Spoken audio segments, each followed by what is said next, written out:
2 வருஷம் டிராவல் பண்ணவனும் கிட்டதான் வரான், 20 அடி தூரத்தில் இருக்கிறவனும் கிட்ட வரான் பாருங்க. அந்த படகின் தூரம் கூட என்ன பண்ணக்கூடாது, என்னையும் நான் ஆராதிக்கிற தேவனையும் பிரிக்க கூடாது என்று அவர்கள் வந்துன்னு போட்டிருக்கு பாருங்க. படவில் உள்ளவர்கள் வந்து என்ன பண்றா, படகுக்குள்ள அவ்வளவு தூரம் தான் தேவனுக்கும் அவனுக்கும். ஆனா அந்த தூரத்து கூட அவங்களால டாலரேட் பண்ண முடியல. ஐயோ, என் ஆண்டவருக்கு எனக்கு இவ்வளவு தூரமா, I want to be near, கிட்ட வரான் பாருங்களேன். அப்ப ஆராதனையின் மையப்பகுதி என்ன, விஷிங் டு பி நியர், அவர் கிட்ட இருப்பதுதான். அது அநேக கண்டங்களை தாண்டி டிராவல் பண்ணி வந்தாலும் சரிதான், அதே படகில் இருந்தாலும் சரிதான், அவங்க என்ன பண்றாங்க தெரியுங்களா, கிட்ட வராங்க பாருங்க. அதுதான் ஆராதனை மிக மேன்மையானது, விஷிங் டு பி நியர். 3வது 28:9 வாசிங்க, மத்திய 28:9.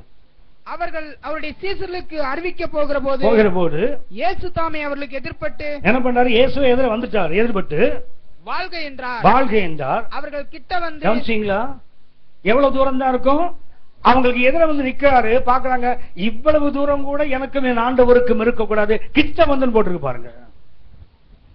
நம்ம கிட்ட இருக்கிறோமா தூரம் இருக்கிறோமா? God wants to measure the distance between him and me. தேவன் அவருக்கும் எனக்கும் உள்ள தூரம் எவ்வளவுன்னு அளந்து பார்க்க விரும்புகிறார். உபாகமம் 4:7 நம்ம எல்லாருக்கும் தெரியும். நம்ம கர்த்தராகிய தேவனை நாம் தொழுது கொள்ளும் போதெல்லாம் அவன் நமக்கு சமீபம். அவர் கிட்ட இருக்க விரும்புகிறார், ஆனா நாம எட்ட போக விரும்புறோமே. ஆண்டவர் கிட்ட இருக்க விரும்புகிறார். ஆராதனை என்பது என்ன, he want to be very close, அதாவது அவர் கையிட்ட தொடர மாதிரி. ஆனா நாம் இன்னைக்கு என்ன பண்றோம் தெரியுங்களா, ஒரு டிஸ்டன்ஸ் மெயின்டைன் பண்றோம் இன்னைக்கு நமக்கும் ஆண்டவருக்கும். ஆராதனை என்பது அவர் கிட்ட போவது, இன்னும் கிட்ட இன்னும் கிட்ட.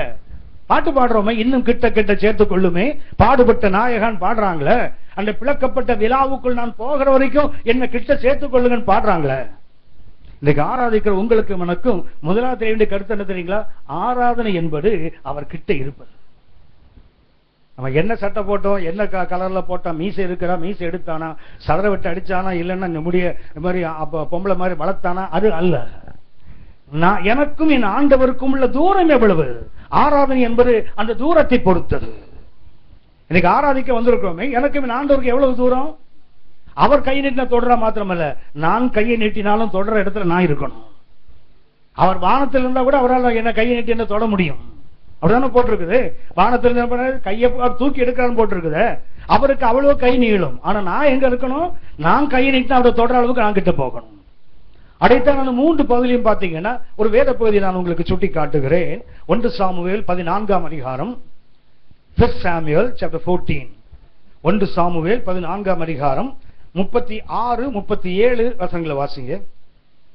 அதற்கு பின்பு சவுல், அதற்கு பின்பு என்ன, எதற்கு பின்பு தெரியுங்களா, நீங்கள் அறிந்திருப்பீர்கள். 1 சாமுவேல் 14ஆம் அதிகாரம், பெலிஸ்தியர்கள் ஆயுதங்களே இல்லாத இஸ்ரவேல் மேல யுத்தத்துக்கு வந்துருவாங்க. சவுலிடத்திலும் அவன் மகனாகி யோனத்தானை தவிர வேற ஒருத்தரையும் ஆயுதங்கள் இல்லை. என்ன ஆச்சுன்னா, எதிரிகள் வரான்னு தெரிஞ்ச உடனே என்ன பண்ணிட்டாங்க, ஜனங்கள் எல்லாம் ஓடி போயிட்டாங்க. இஸ்ரேல் மக்கள் என்ன பண்ண, ராஜா பின்னாடி நிற்பதுக்கு பதிலாக அவங்க எல்லாம் ஓடி போய் காடுகள்ல மலைகள்ல ஒளிந்து கொண்டார்கள். ஒரு கூட்டம் என்ன பண்ணாங்கன்னா, யோர்தானை கடந்து அந்த பக்கம் போயிட்டாங்க, இங்க இருந்தா வம்புன்னு. இன்னொரு கூட்டம் என்ன பண்ணாங்க, சவுலை விட்டு பிரிந்து பெலிஸ்தியர் ராணுவத்திலே பேச செஞ்சாங்களாம். அதாவது எல்லா மக்களும் ஓடி போய் ஒரு 600 பேர் கூட இருக்கிறான். 2 பேர் கையில தான் ஆயுதம் இருக்குது, கூட இருப்பது வேறு 600 பேர், எல்லாம் ஓடி போயிட்டாங்க. ஆனால் 23ஆம் வசனம் வாசிங்க, 14:23. இப்படி கர்த்தர் அன்றைய தினம் இஸ்ரவேலை ரட்சித்தார். இந்த நிலையில் கர்த்தர் ரட்சிக்கிறார். ஆட்கள் இல்லை, ஆயுதங்கள் இல்லை, நம்பிக்கை இல்லை, ஆனா கர்த்தர் என்ன செய்கிறார், ஒரு ரட்சிப்பை கொடுத்தார். இந்த ரட்சிப்பை கொடுத்த உடனே சவுல் என்ன செய்யறான் தெரியுங்களா, ஒரு பொருத்தனை செய்கிறான், ஒரு அறிவிக்கிறான், இன்றைக்கு பெலிஸ்தியரை கொள்ளையிட்டு தீரும் வரைக்கும் என்ன பண்ணக்கூடாது, யாரும் சாப்பிடக்கூடாது, யாரும் புசிக்க கூடாது. அந்த சட்டத்தை போட்டாரு. அவர்கள் துரத்தி கொண்டு ஓடுறாங்க, வழியிலே மக்கள் விடாய்த்து போகிறார்கள். ஏன்னா ஒரு யுத்தத்தில் வெற்றி பெற்ற பிறகும் சவுலுக்கு என்ன இருக்குது, எதிர ஒருத்தம் கூட உயிரோடு போகக்கூடாது, அவனுடைய பொருள் எல்லாவற்றையும் கொள்ளையடித்து தீர வேண்டும் என்று துரத்திட்டு ஓடுறான். போக தீர்மானம் செய்து விட்டான். அந்த தீர்மானம் செய்த போது அது பின்னாடி அந்த நிகழ்ச்சிகள் நிறைய இருக்குது.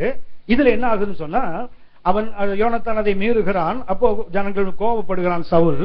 ஜனங்கள் எல்லாம் யோனத்தானை பாதுகாத்த போது அவனுக்கு ஒன்னும் சொல்ல தெரியல. அப்ப என்ன பண்றான் தெரியுங்களா, திரும்ப வாசிங்க 36ஆம் வசனம்.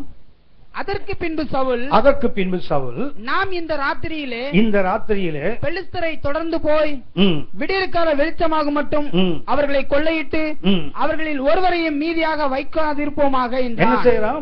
அவன் செய்த பொருத்தனை மீறப்பட்டது. அங்க பிரச்சனை வந்துட்டு அதை தாண்டி ஜனங்கள் அவனுக்கு எதிர்த்திருந்ததுனால பொருத்தனை விட்டு பின்வாங்குகிறான். பின்வாங்கிட்டு என்ன பண்றாங்க? சரி, இதை விட்டுருங்க.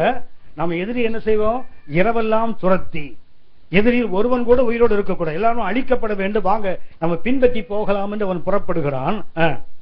அதற்கு அவர்கள் உம்முடைய கண்களுக்கு நலமானபடி செய்யும் என்றார்கள். என்னைக்குமே சொல்லுகிறேன், ஆவிக்குரிய உலகத்தில் கூட சரி, இந்த பின்னாடி நிக்கிறாங்க தெரியுங்களா, ஒரு ராஜா சொல்றதுக்கு ஜால்ரா போடுறதுக்கு கர்த்தர் அவங்கள நிறுத்தல. அவன் என்ன சொல்றான்?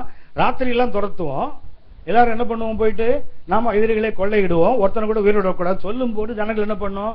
வேணாயா, கர்த்தர் ஒரு பேர் ரட்சிப்பை கொடுத்துட்டார்ல, இது போடும் என்று சொல்ல ஒருத்தன் கூட என்ன பண்றான் தெரியுங்களா? இன்னைக்கு அநேக ஊழியர்கள் கெட்டு போறதுக்கு